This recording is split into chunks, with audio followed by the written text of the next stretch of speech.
That voice in your head, the one that tells you you're not good enough, that you're going to fail, that everyone is judging you. It's loud, isn't it? It's been talking to you all day, maybe all your life, and no matter what you do, no matter how much success you achieve, no matter how many people tell you you're worthy, that voice just won't shut up. Why? Why does your brain seem to want you to feel bad? Why are negative thoughts so sticky, so persistent, so addictive? Today, we're going inside your brain to find out exactly why negative thoughts have such a grip on you, and more importantly, how to break the loop. This is called negativity bias, and it's not your fault. It's not a personality flaw. It's not because you're weak or broken. It's biology, evolution, survival. Your brain is wired to pay more attention to bad news than good news. It's wired to remember negative experiences more vividly. It's wired to assume the worst. And for 99% of human history, that was a superpower. But today, that same superpower has become your worst enemy. So what's actually happening in your brain? There's a structure called the amygdala. You've heard of it.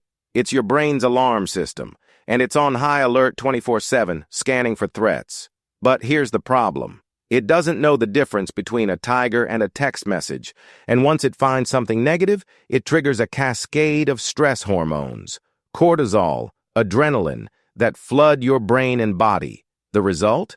You become hyper-focused on the negative, while everything good fades into the background. But here's the part that really messes with you. Negative thoughts aren't just sticky, they're addictive. Every time you worry, every time you replay that embarrassing moment, every time you catastrophize, your brain releases a tiny hit of cortisol. And cortisol, in small doses, actually makes you feel alive. It's like a drug, a terrible, miserable drug that your brain keeps feeding you because it thinks it's helping. But it's not helping. It's trapping you. Dopamine is supposed to be the reward chemical, the thing that makes you feel good. But here's the twist. Your brain releases dopamine when you solve a problem, even if that problem was imaginary. So when you worry about something and then find a reason to stop worrying, you get a dopamine hit. You're literally rewarding yourself for worrying. It's genius, really. Terrible, but genius. And this is where it gets really vicious. You worry. You get a cortisol hit. You solve the imagined problem. You get a dopamine hit. Then you worry again. It's a loop, a feedback loop designed to keep you in a state of low-level anxiety forever. Because your brain doesn't actually want you to be happy. It wants you to be safe. And to your brain, safe means expecting the worst. There's a part of your brain called the default mode network. It's the part that's active when you're not doing anything in particular. And guess what it's doing?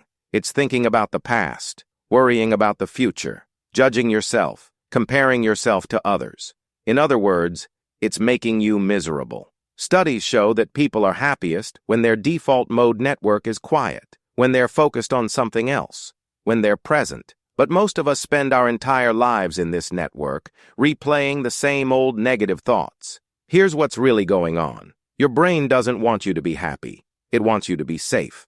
And to your brain, safety means being ready for disaster at all times. It's an evolutionary mismatch.